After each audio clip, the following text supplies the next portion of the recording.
Bismillahirrahmanirrahim. Assalamualaikum warahmatullahi wabarakatuh. A'udzu billahi samiil alim minasyaitonir rajim. Bismillahirrahmanirrahim. Alhamdulillahi rabbil alamin wassalatu wassalamu ala sayyidil mursalin sayyidina wa maulana Muhammad wa ala alihi wa ashabihi ajma'in wa la hawla wa la quwwata illa billahil aliyyil azim. Allahumma aftah lana hikmataka wanshur alaina rahmatak min khazaini rahmatika ya arhamar rahimin. Allahumma aftah lana futuhal arifin waj'alna minal ulama'il amilin waj'al a'malana khalisatan liwajhikal karim. Allahumma anfa'na bima 'allamtana wa 'allimna ma yanfa'una wa zidna ilma warzuqna fahma. Walhamdulillahi ala kulli hal wa na'udzu billahi min hali ahlin nar. Wa sallallahu ala sayyidina Muhammad wa ala alihi wa ashabihi ajma'in. Walhamdulillahi rabbil alamin. Bapak-bapak, ibu-ibu yang saya muliakan, kita meneruskan kajian hadis dalam kitab Riyadhus Shalihin. Selesai bab tentang tahrimuz zulmi, haram berbuat zolim. Masuk ke bab baru. Bab yang kemarin memuat 19 hadis. Bab berikutnya babu ta'zimi hurumatil muslimina wa bayani huquqihim wa syafaqati alaihim wa rahmatihim. Bab tentang menjunjung tinggi kehormatan orang muslim, menjelaskan hak-hak mereka, berkasih sayang terhadap mereka, belas kasihan dan sayang terhadap mereka. Judulnya agak panjang ya. Jadi bagaimana kita sebagai sesama muslim bersikap satu sama lain. A'udzu billahi minasyaitonir rajim. Bismillahirrahmanirrahim. Wa may yu'azzim hurumatillahi fahuwa khairul lahu 'inda rabbih.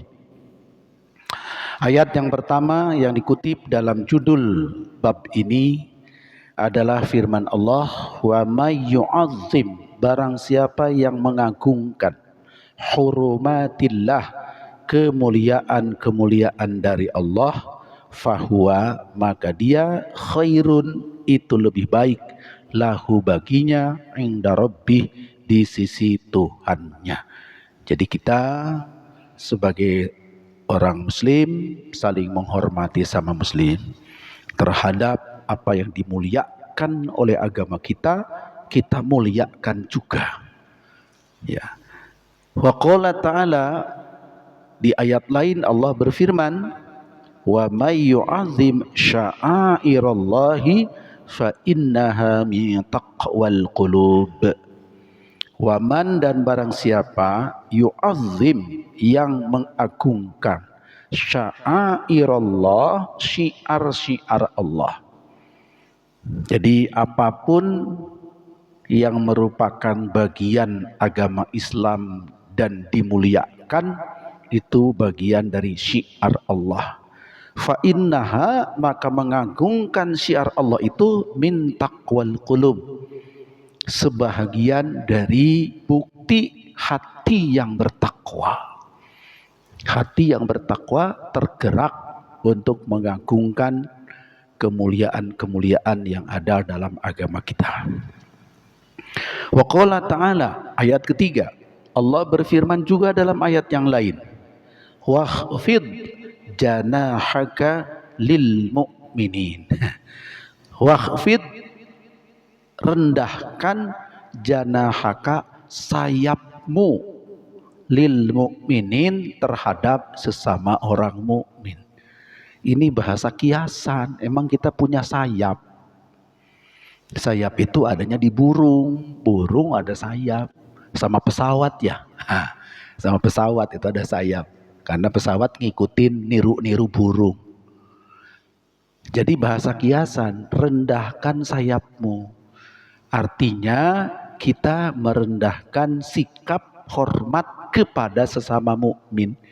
Jadi rupanya burung itu kalau dikebawahkan sayapnya itu sedang merendah, itu sedang merendah.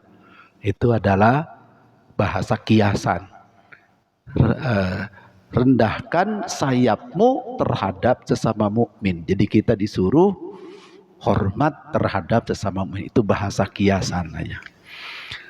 Ayat lain, wa qala ta'ala, man qatala nafsan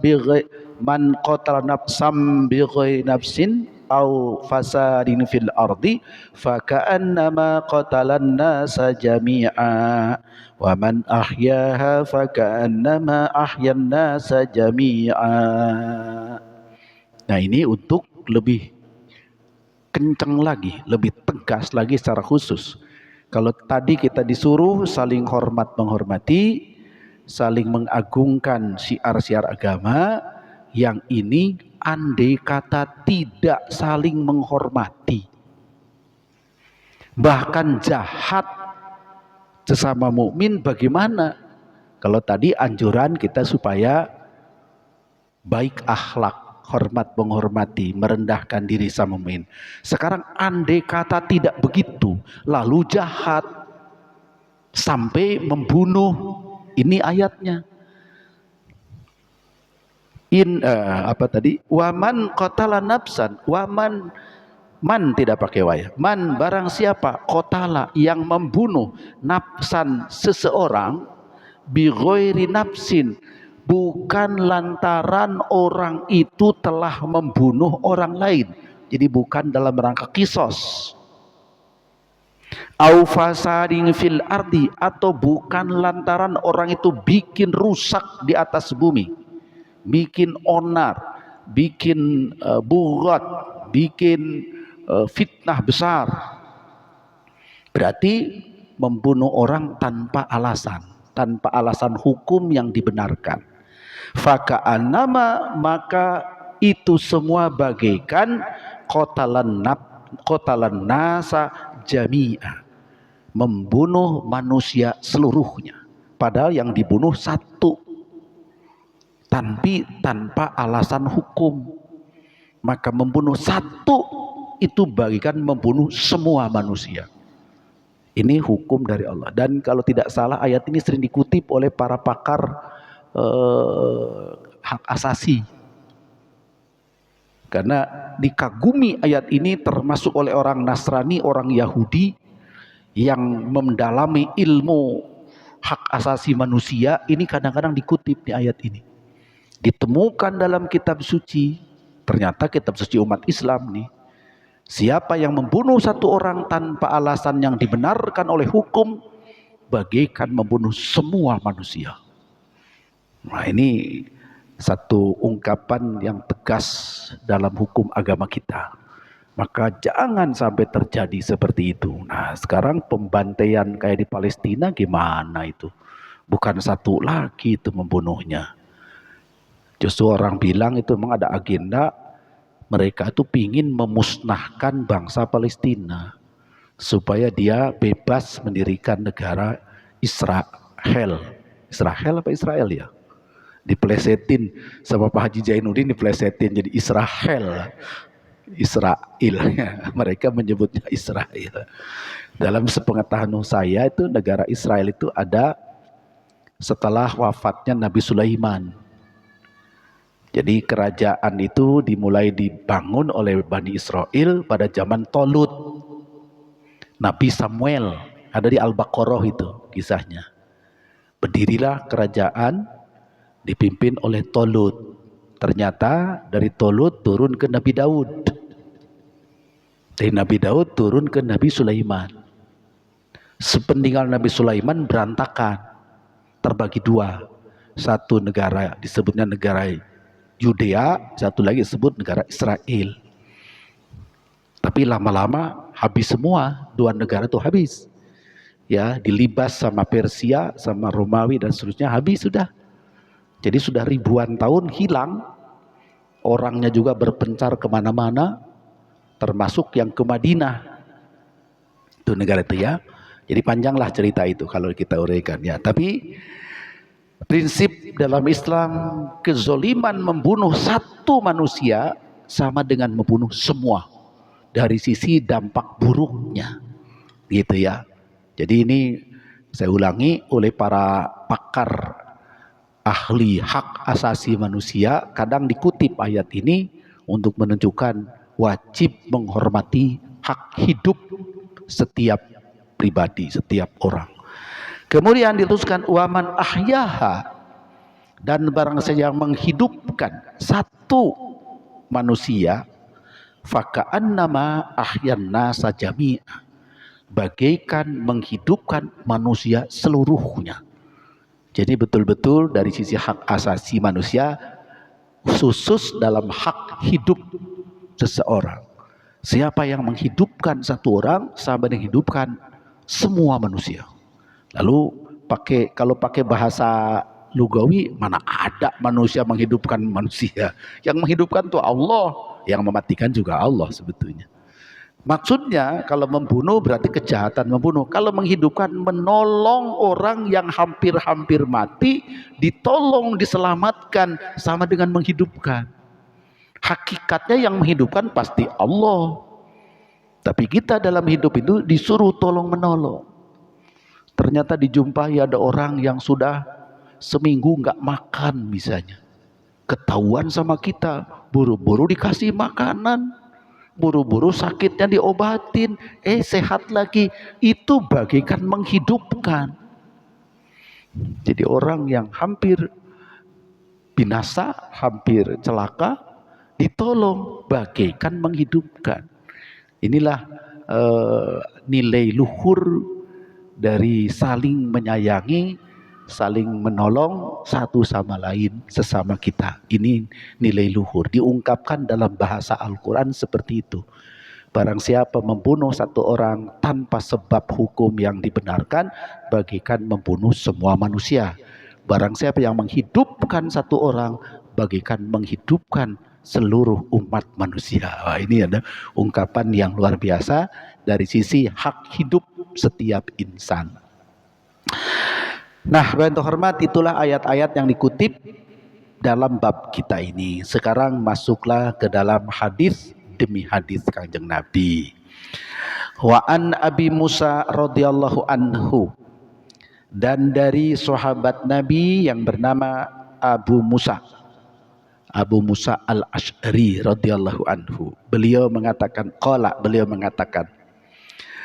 Rasulullah sallallahu alaihi wasallam, kata Abu Musa nih, telah bersabda Rasulullah sallallahu alaihi wasallam, al-mu'minu lil mu'mini kal bunyani.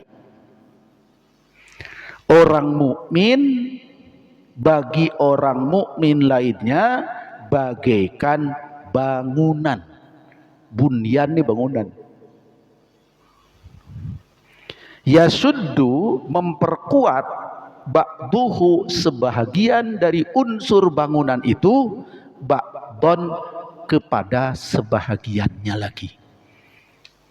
Ini ada bata, ada semen, ada besi. Ini kalau tidak disatukan, ya besi-besi, bata-bata, semen-semen. Ternyata diikat oleh satu sistem membangun dalam Islam, diikat oleh sistem keimanan, keislaman, maka satu sama lain saling mengokohkan.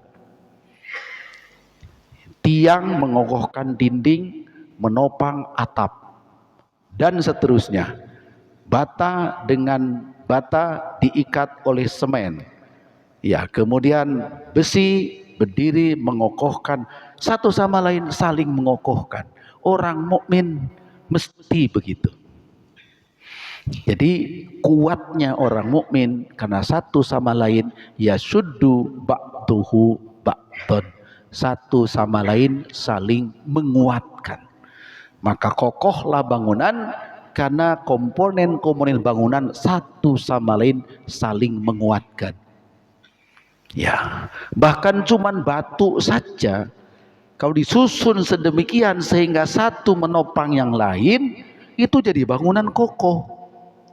Karena satu sama lain menopang. Bapak pernah jalan-jalan ke Borobudur? Pasti pernah. Borobudur cuman batu sama batu.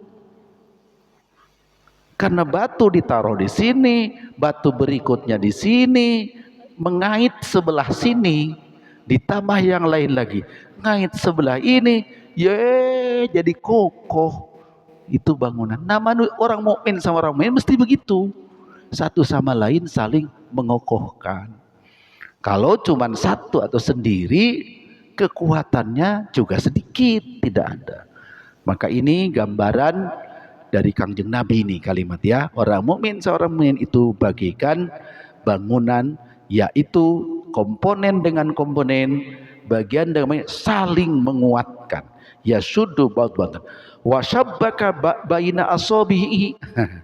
Rasul memberi contoh dengan jari-jarinya. Saya tidak tahu nih, karena kalimatnya syabbaka itu memberi isyarat, menjalinkan jari dengan jari. Jari dengan jari saling mengokohkan.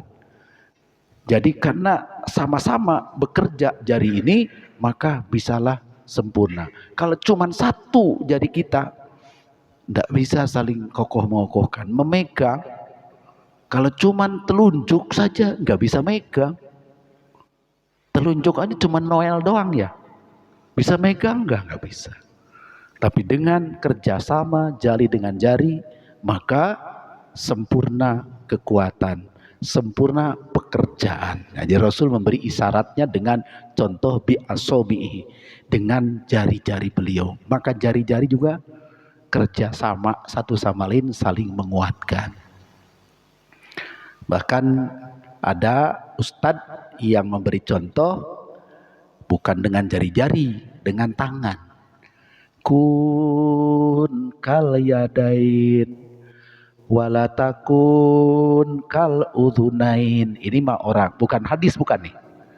Kun kal yadain walatakun kal udhunain. Jadilah kamu sama kamu seperti dua tangan, jangan seperti dua telinga. Gimana dua tangan ini kerjasama kanan kiri ya, kanan sama kiri kerjasama katanya. Kalau ada yang gatel sebelah kiri, digaruk oleh tangan sebelah kanan. Gak usah di calling dulu yang kanan, di WA dulu yang kanan. Tolong dong garukin tangan kiri, otomatis ya. Tangan kanan yang digaruk sama tangan kiri. Berat ngangkat satu dibantu oleh tangan yang satu. Ini tanganku kaliadain, dikata Pak Ustadz nih. Jadi kamu seperti tangan. Tangan dua itu luar biasa kerjasamanya itu. Kompak. Maka beres kerjaan itu karena kompak. Tapi wala takun kal udhunain katanya. Jangan seperti telinga, kuping, fungsinya sama, nggak pernah ketemu. Yang satu tetap di kanan, tetap di kiri gitu. Fungsinya sama, tapi tidak pernah kerja sama, katanya gitu. Ini bahasa pribadi. Tapi kalau tangan kompak banget. Jadi ketemu setiap saat, ketemu kepentingan bantu membantu gitu kan. Nah, itu ada, tapi itu ungkapan orang, bukan hadis ya, bukan hadis. Kalau hadis mah ini seperti bangunan yasuddu ba'duhu ba'dan, kata Rasulullah. Seperti bangunan yang mengokohkan unsur satu dengan yang lainnya sehingga kokohlah bangunan itu. Orang mukmin mesti begitu.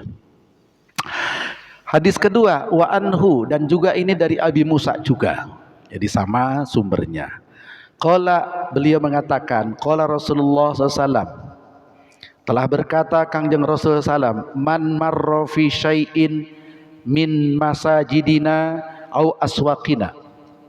Man, barang siapa, marra yang lewat, fi syai'in dalam sesuatu, min masajidina, di masjid-masjid. Barang siapa orang lewat ke masjid-masjid, au aswaqina, atau melewati pasar-pasar kita, lewat masjid atau lewat pasar. Maksudnya apa? Masjid itu pasti banyak orang. Ya, masjid banyak orang apa enggak? Banyak orang dong. Masjid banyak orang. Atau pasar juga banyak orang. Terus wa ma'hu nablun, sementara orang itu membawa panah, membawa anak panah atau membawa panah. Panah pasti ujungnya tajam itu anak. Ujungnya tajam. Fal yumsik, maka tahanlah oleh orang itu, auliyak bid ala nisoliha, atau genggam ujungnya. Jadi kalau bawa panah, ujungnya pasti tajam, melewati orang banyak. Maka tolong jaga itu ujung tombak itu atau ujung panah itu, atau kamu genggam ujungnya. Bikafihi, dengan telapak tanganmu, ayyusiba ahadan minal muslimin, supaya tidak mencelakakan orang lain. Ya, nama itu ujung yang tajam-tajam lewat orang banyak. Harus ngerti itu, jangan sampai nyenggol orang lain, itu yang membahayakan itu. Ini zaman Rasulullah, Rasul pernah memberi peringatan gitu. Kamu datang bawa pedang, kamu datang bawa tombak, kamu datang bawa panah, awas yang tajam-tajam lewat orang banyak, jaga oleh kamu. Jangan sampai nyerempet orang lain, jangan sampai mencelakakan orang lain, mengganggu orang lain gitu ya. Jadi hadis ini memang menyebutkan nablun. Nablun itu tombak, panah, ujung panah yang tajam. Nah itu bahaya kalau nyenggol orang lain. Nah itu tujuannya jangan sampai. Nah kalau kita perluas maknanya, bukan cuman bahaya lantaran ujung panah, bahaya lain juga jangan. Jaga jangan sampai membahayakan orang lain. Saya mau ngaji nih, habis asar, siangnya hujan, jalannya banjir, ada orang lewat pakai motor kenceng, nyipratlah itu air jalanan itu ke baju saya yang putih-putih. Kira-kira memodorotkan kan? Menyusahkan. Waduh, itu motor pelan kayak kenapa ini, orang hujan ini, banjir di mana-mana, kenceng dus, ya tuh aku jalan di pinggir jalan. Bagusnya gimana ya? Pelan-pelan ya. Nah, mirip lah, ini bukan tombak sih, bukan panah sih, tapi kan kita bisa kiaskan. Apapun kita ini harus berbuat hati-hati, jangan sampai mengganggu orang lain. Itu intinya ya.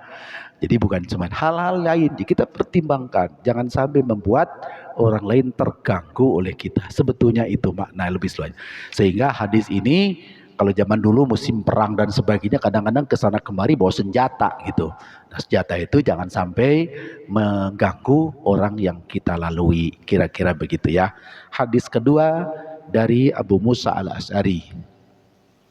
Ketiga, wa anin Nu'man bin Bashir, anin Nu'man bin Bashir radhiyallahu anhuma, dari sahabat Rasul Nu'man bin Bashir radhiyallahu anhuma, qala, Nu'man berkata, qala Rasulullah sallallahu alaihi wasallam, telah bersabda Rasulullah sallallahu alaihi wasallam, mathalul mu'minina, perumpamaannya orang-orang mukmin itu, fi tawaddihim, dalam saling mencintai, wa tarahumihim, dan dalam saling menyayangi, wa ta'atufihim, dan saling memperhatikan, saling peduli. Mathalul jasadi, seperti halnya tubuh, jasad tubuh atau badan. Idza staka minhu udwun, jika sakit sebahagian dari anggota tubuh itu, tada'alahu, ngikutin sakit dengan sebab itu, sairul jasadi, seluruh tubuhnya, bisahari, dengan susah tidur, wal huma, dan demam.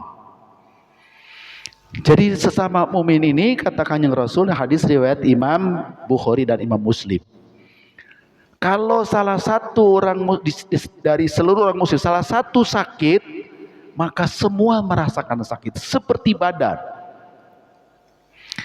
Yang kesandung cuman jempol kaki, lalu luka, ternyata demamnya terasa sampai ke sini, badan demam, padahal yang luka di kaki saja. Seperti itulah sesama mukmin. Yang sakit di Palestina, sedunia kita merasa demam. Itu orang mukmin. Kalau ada penganiayaan dan sebagainya, itu orang mukmin. Apalagi mukmin sekarang sudah sedunia. Andai kata sekelompok pun sudah demikian. Jadi Rasul memberi perumpamannya seperti itu. Orang mukmin mesti begitu. Jadi jangan biarin aja orang dia kita. Itu bukan orang mukmin, bukan sesama mukmin itu. Kalau ada yang kesusahan, kesulitan, penderitaan sebagian, lalu yang lainnya acuh tak acuh, artinya tidak peduli, itu bukan sifat orang mukmin. Ini Rasul yang memberitahu. Jadi orang mukmin itu diumpamakan seperti jasad yang terhubung, seluruh jasad ini terhubung semuanya. Yang sakit di ujung kaki, demamnya sampai kepala. Yang sakitnya di gigi, menggigilnya seluruh badan. Itu gambaran kebersamaan di dalam Islam. Kalau senang juga sama, ikut senang juga. Seperti badan. Kalau sakit, ikut sakit. Tidak harus baru demam kalau sakitnya semuanya. Ya itu lebih-lebih dah gitu ya. Sakit sebagian aja terasa oleh semua. Penderitaan sebagian menjadi penderitaan bagi semua. Nah, inilah kepedulian sesama muslim ya, dalam rangka ikut merasakannya dalam senang maupun duka. Ini gambaran dari Rasulullah Shallallahu Alaihi Wasallam. Jadi sedang menerangkan tentang kebersamaan sesama muslim dalam kasih sayang. Hadis keempat, wa an Abi Hurairah radhiyallahu anhu, dan dari Abu Hurairah radhiyallahu anhu qala, beliau berkata, qabbalan nabiyul Hasana ibni Ali radhiyallahu anhuma. Qabbala, telah mencium, an-nabiyyu kangjeng Nabi sallallahu alaihi wasallam, al-Hasana, terhadap Hasan ibni Ali, putranya Sayyidina Ali radhiyallahu anha. Jadi Nabi Muhammad mencium cucunya yang bernama Hasan. Hasan itu lahir kalau tidak salah tahun kedua Hijriyah. Husain lahir tahun ketiga Hijriyah. Jadi masih kecil di Madinah. Rasul mencium cucunya Sayyidina Hasan. Wa indahu al-Aqra bin Habis.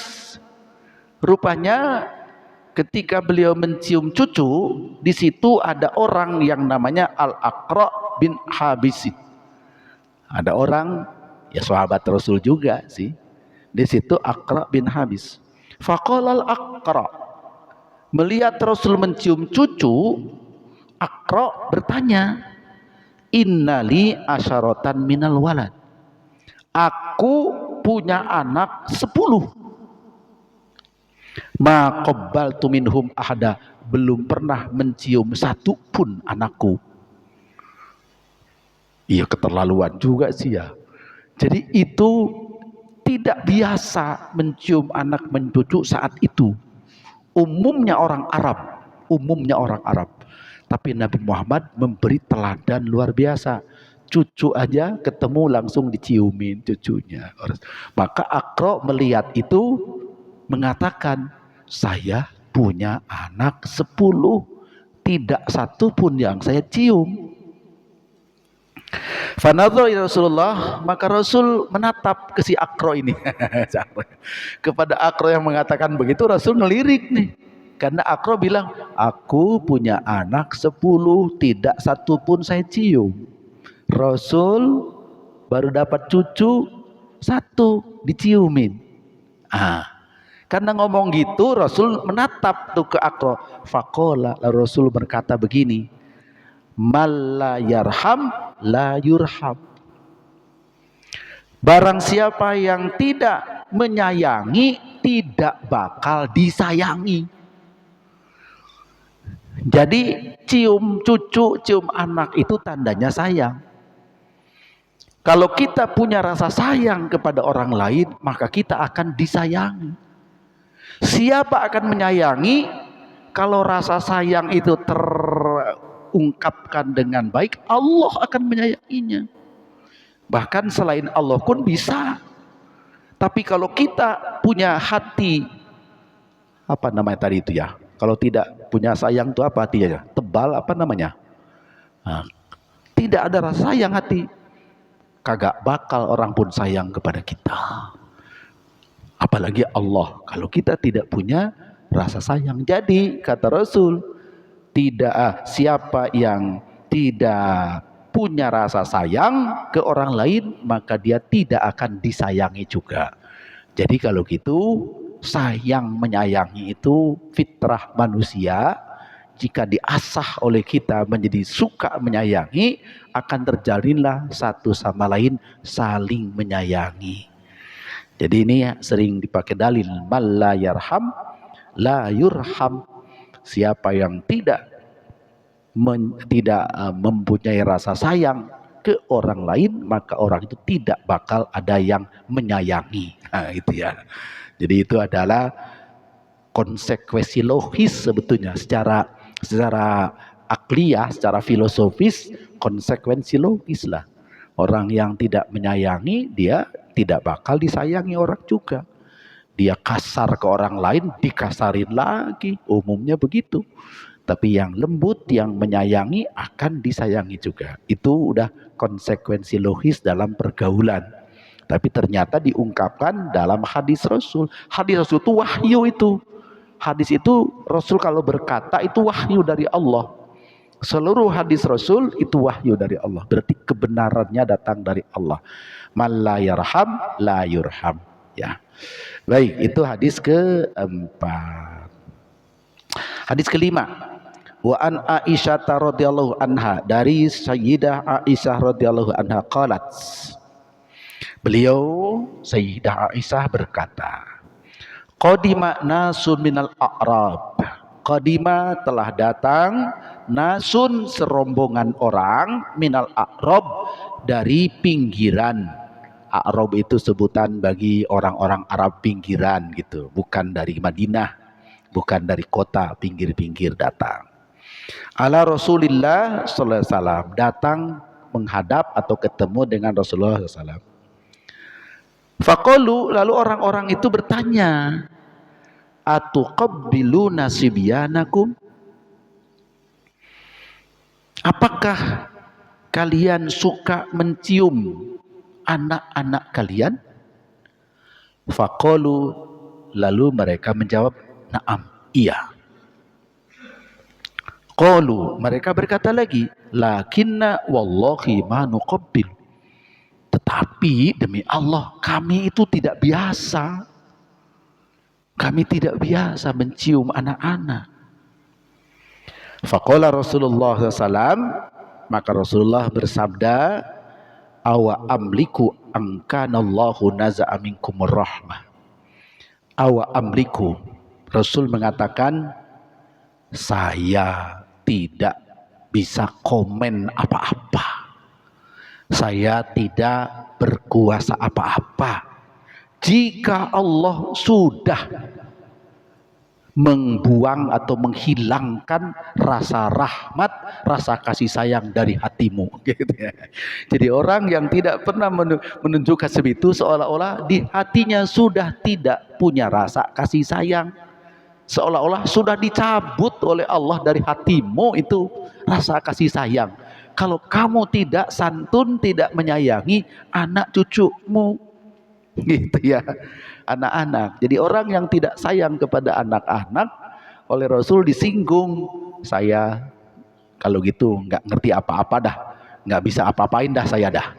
Kalau sudah dicabut kasih sayang dari hatimu, gitu. Jadi seolah kamu sudah dicabut tuh rahmat Allah, kasih sayang di hatimu kalau kamu seperti itu. Saya mau tanya Bapak nih, pengurus masjid nih, kalau anak-anak lagi berisik diomelin nggak? Ya omelin aja, tapi ngomelnya ngomel sayang.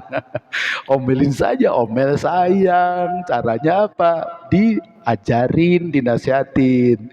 Nah, ini masjid nih. Tuh, sudah adzan. Diem ya. Duduk, duduk, duduk. Tuh azan, kamu jawab tuh. Allahu Akbar, Allahu Akbar. Jawab, jawab, jawab. Ajarin tuh dari sekarang. Saya ditanya juga di masjid lain itu yang begitu. Baru saran saya, tolong anak-anak disiplinkan mulai mendengar azan. Jadi kalau adzan berkumandang, anak masih lari-lari, suruh duduk. Duduk, duduk, duduk. Ini adzan ya. Iya, kamu jawab tuh. Kamu bisa kan? Bisa. Allahu Akbar, Allahu Akbar. Jawab. Allahu Akbar. Nah gitu, duduk, duduk ya. Nah sampai selesai, duduk juga. Kita sholat bareng. Siapa guru ngajinya di sini, siapa nih? Nah, terutama guru ngaji tuh. Jadi jangan diomelin dulu karena anak-anak namanya itu. Ini mah baru berisik, kabur kamu, wah lari kamu. Ini mau main, wah diusir-usir. Waduh, kapok anak yang ke masjid lagi. Begitu lihat ada bapak di masjid, balik lagi. Kenapa balik lagi? Ada bapak itu galak, pulang. Karena anak itu pulang itu. Ada bapak itu pulang aja galak itu. Nah, jadi kalau bisa jangan digalakin dulu. Ya saya yakin sih sebetulnya ngomel juga ngomel sayang sih sebetulnya. Cuman bagaimana kiatnya supaya bagi anak terasa disayang. Lalu ketika terasa disayang diarahkan kepada yang positif. Mendisiplinkan 100% nggak bisa. Anak-anak suruh diem dari awal sampai akhir nggak bisa, Pak. Anak-anak tuh belum punya kemampuan untuk konsentrasi lama, paling sebentar. Suruh diam sebentar, udah itu ngobrol dia. Itu sifat anak-anak. Kalau bapak-bapak mah bisa kan? 2 jam khusyuk bisa ya? Bisa bapak-bapak 2 jam khusyuk terus bisa. Anak nggak bisa. Anak itu baru sebentar-sebentar. Maka anak-anak didampingi oleh gurunya, oleh orang tuanya. Dia diam sebentar, udah mulai berisik Nah, jadi ingatkan terus. Anak-anak nggak bisa, Pak. 1 jam suruh khusyuk gitu nggak bisa anak kecil. Nah, jadi maaf ya, saya ingat kesini ternyata Rasul sayang sama anak-anak. Jadi gimana caranya tetap niatnya dimotivasi oleh rasa sayang, sementara kita juga ajarin supaya disiplin. Di masjid ini karena ada orang sholat. Kamu sedang azan, kamu diam. Kamu sholat, diam juga. Kita sampai selesai. Bahkan saya punya ide sebetulnya. Selain itu anak-anak itu saya kalau bisa nih, tapi baru teori nih. Saya belum praktekkan. Anak-anak itu satu dimulai disuruh diam saat azan. Ya, sadar. Lalu suruh diam, disiplin, duduk rapi. Sholat. Karena kita juga sholat nggak bisa ngawasin. Sampaikan ke anak-anak habis salam jangan kemana-mana ya. Duduk dulu. Nah ini. Setelah salam jangan kabur. Baru assalamualaikum sekali. Bus. Semua rame pulang pergi. Nah kalau bisa kasih tahu. Kamu habis salam. Ya jangan pulang dulu. Duduk dulu. Kita baca zikir sama Pak Ustadz. Baca Robbik firli wali walidayya. Doain bapak ibumu. Kamu baca Allahumma antas salam. Nah kalau sudah boleh pulang. Coba tuh. Jadi habis sholat itu bilangin ke anak-anak, kamu habis salam jangan pergi dulu, diem dulu, duduk dulu gitu. Ya karena kamu disayang oleh Allah. Kamu duduk dulu, nanti sudah beberapa, udah doa baru pulang. Saya coba, saya kira begitu. Saya lihat di Tebu Ireng begitu ya, tapi Tebu Ireng memang anak-anak sekolah sih. Pesan sekolah itu habis salam itu dilarang pergi dulu anak-anak itu. Harus diam dulu. Nanti komando dari gurunya baru pulang boleh gitu. Tapi itu di pesantren ya. Aduh, udah azan ya. Jadi ini hadis kelima ini membuat saya juga terenyuh nih ya. Karena Rasul mengatakan kalau begitu kamu tidak pernah menunjukkan kasih sayang kepada anak, disindir oleh Rasul, berarti di hatimu sudah dicabut itu kasih sayang. Nauzubillah min dzalik ya. Ngeri gitu kalimatnya kan. Awa amliku angkanallahu naza'a minkum rahmah. Naza'a itu sudah dicabut, sudah lepas kasih sayang dari hatimu. Itu kata Rasulullah. Ngeri kita dengarnya, tapi itu sindiran sebetulnya. Kalau betul-betul tidak begitu, rata-rata sih pasti sayang kepada anak-anak ya. Yang terhormat, inilah yang disebut dibahas dalam hadis ini, bahwa kita disuruh berbuat baik. Ternyata bukan sekedar urusan yang berat tadi seperti jangan membunuh dan sebagainya, tetapi juga urusan kelihatannya sepele, jalinan baik antar kita satu sama lain dengan kasih sayang. Bahkan dimulai dari bukti kepada anak kecil aja kita sayang, apalagi kepada yang dewasa, itu akan menumbuhkan tadi kasih sayang yang terjalin dengan indah sesama kita. Ternyata dimulai dari bagaimana kita terhadap anak-anak. Kelihatannya sepele tapi baik untuk jadi renungan kita semua. Terima kasih. Hadanallahu ikum ajma'in. Subhanakallahumma rabbana bihamdik.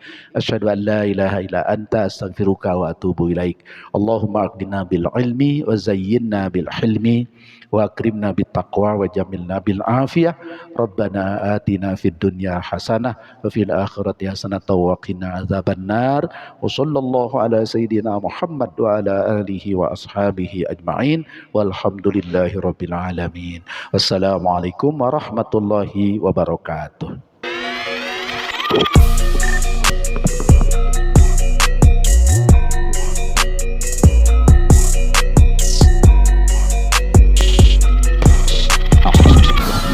Done.